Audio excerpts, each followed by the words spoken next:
àìkí mú ọjọ́ àwẹ̀ Ramadan àìkí mú sílẹ̀ nígbà ọjọ́ báyìí làwọn ó gbà àbí a sọ pé tá a bá tẹ̀ sí wá bẹ̀rẹ̀ àbí kéèyàn sọ pé 30 là á gbà àbí 29 ni á gbà àwọn èkí mú àwẹ̀ Ramadan sílẹ̀ nínú ẹ̀sìn tánàbí sallallahu alaihi wasallam tó mú wá téèyàn bá wá lẹ́sìn tiẹ̀ tó fẹ́ dá sí o tó yàtọ̀ sí tánàbí mú wá o ó lè máa dá Ramadan tiẹ̀ ó lè máa dá Ramadan tiẹ̀ ó lè máa dàgbà kí ló fà á ni pé ànábì wa Muhammad sallallahu alaihi wasallam kò sí ìmọ̀ kan téèyàn fẹ́ lòun fẹ́ mọ̀ tó lè kọ̀tà ẹ̀ ọmọ tánàbí ànábì ibi tí mọ̀ tí ń wá ibẹ̀ lòun ti ń gba ìmọ̀ tó bá yẹ pé ká dájọ́ lẹ̀ ni ànábì lè dá ọmọ torí mo wọ́n sọ fún mọ̀lẹ́kẹ́ jùbílì ọwọ́ aṣọ fún yóò sọ yóò sì ṣe déédéé ṣùgbọ́n ànábì sallallahu alaihi wasallam ó fi ìyẹn sílẹ̀ torí pé ọmọkè tó ń bá lọ yóò máa dá ìyàpọ̀ ẹnu lẹ̀ nígbà ilé ìbá ló mọ̀ ìmọ̀ báyìí ìmọ̀ ilé mọ̀ fálákì lélẹ̀ ló mọ̀ ìgbé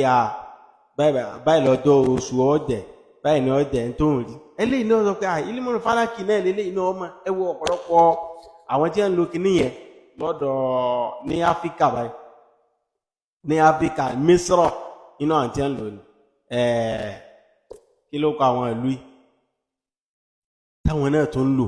a méjèèjì ó sì ṣe kí ni ọ̀tọ̀ ní tẹ́lẹ̀ yóò rí ọ̀tọ̀ ní tẹ́lẹ̀ yóò rí kí ló fà ní pé ìmọ̀ ibi ó ní àwa ọmọ ẹ̀dẹ́ ènìyàn ìmọ̀ wa ní ààlà ó ní hududu ó níbi tí kálukú mọ̀ ọpọlọ wa ìwá ó mú jura wọn lọ nítẹ́lẹ̀ nìkan mọ̀ ẹ̀nà mi ọ̀mọ̀ bọ́n tó bá jẹ́ ọ̀rọ̀ ṣẹ̀ríà tawqifiyya ni Morocco mo fẹ́ sọ lẹ́ẹ̀kan Misra Morocco inú àwọn tí wọ́n sábà lo àwọn ilmul falaki ni Morocco ọ̀tọ̀ ní tí ó rí Misra ọ̀tọ̀ ní tí ó rí tẹ́ mọ́ ọ̀pọ̀lọpọ̀ wọn gan ẹ́dì tí wọ́n bá ń sọ̀rọ̀ ń pa wẹ́dà wọ́n lè ní lọ́dún yìí òjò ọ̀rọ̀ pa báyìí táwọn rí pẹ̀lú mọ̀ tiẹ̀ tí wọ́n rí òjò lé wọ́n lọ́dún tí wọ́n lójò ọ̀rọ̀ ìgbà míì bẹ wọ́n lójò lápòjúwe báyà ọdún tó lọ nísìn wọ́n lójò yóò bẹ̀rẹ̀ ọjọ́ ní yóò bẹ̀rẹ̀ wáyà bí oṣù kẹrin òjò sì ti bẹ̀rẹ̀ láti oṣù kẹta wọ́n lójú ọbẹ̀ lóṣù karùn-ún járe òjò ti bẹ̀rẹ̀ láti oṣù kẹta ó túmọ̀ pé ìmọ̀ Ọlọ́run ló ní ìmọ̀ kọ̀kọ̀ àwa ìmọ̀ èèyàn díẹ̀ ní ìmọ̀ wà máa ò tí tún mínẹ́lì ẹ̀rílẹ̀ ìlà pọ̀lílà díẹ̀ lọ́lọ́run bá fà á tó bá ti wá jẹ́rẹ̀ mọ ẹ̀sìn tawqifiyya ni pàápàá jùlọ ní tí ètí ṣe pé àmọ̀kánà tánàbí ti lànà fún wa tí ò sì fi ìṣìádù tí ò fi sílẹ̀ ń bẹ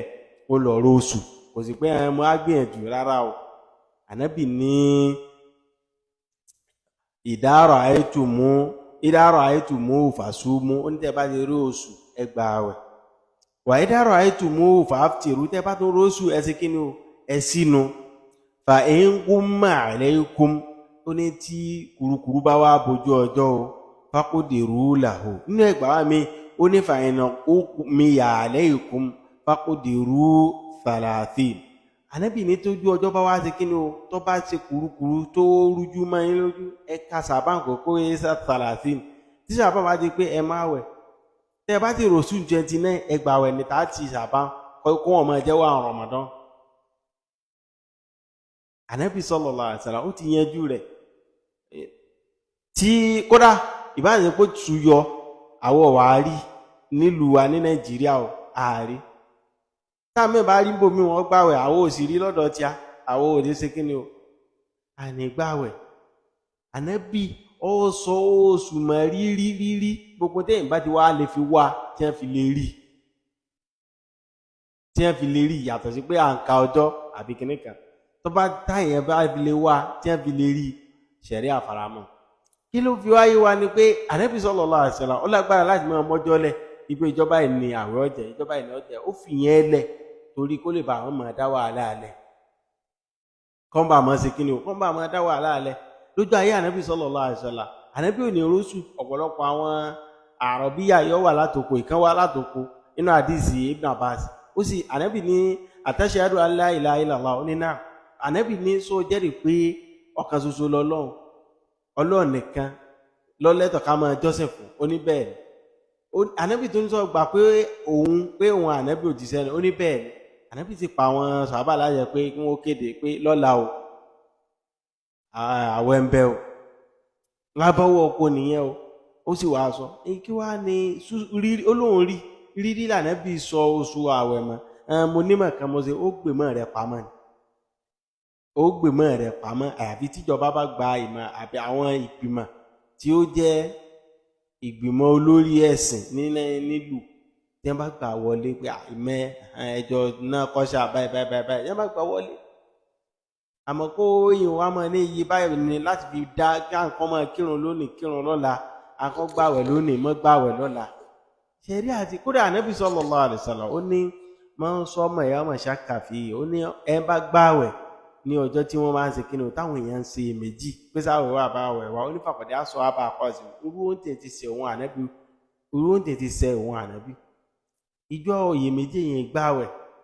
kátó wá ń béèrè ìjọ tí gbogbo èèyàn bá túnu èèwọ̀ ni kí ẹnìkan gbàwẹ̀ ìjọ náà gẹ́gẹ́ bó ṣe ṣẹlẹ̀ lọ́dún tó lọ táwọn kan gbàwẹ̀ níjọ́ táwa kan ṣe kíni táwa kan sí gbogbo yẹn kò bá ṣẹ̀rí àmọ́ àti gbọ́dọ̀ bẹ̀rù Ọlọ́run kí mùsùlùmí ní àkójọ ká jẹ́jà mọ́ ó lóore ju pé kẹ́nìkan á máa dá tiẹ̀ sọ lọ kẹ́nìkan máa dá tiẹ̀ sí lọ́tọ̀ọ̀tọ̀ ìyẹn ní máa fa fírọ́kù pé eléyìí ní tiẹ̀ jàmáà tẹ́lẹ̀ ìsìláàmù ẹ mẹ́jà àfọ̀nká àwẹ̀lẹ̀ tó dé ní ìsẹ̀ ẹ mẹ́jà àmúlẹ̀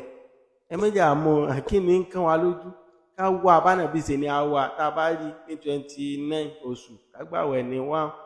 gbé 30 tí ó jẹ́ òwúrò sì máa jẹ́ 1 Ramadan tábà dẹ̀ rí alhamdulillah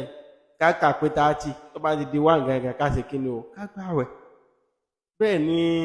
tó bá ti gbàwẹ̀ tó bá tó di 29 Ramadan tá bá róṣù ìjọ 30 yẹn náà máa jẹ́ 1 Ṣàwálì ká túnú tábà sì rí ká gbàwẹ̀ wà pé 30 kódà Islam ò lè Ànábì ti yẹn jẹ́ kò tó kú sallallahu alaihi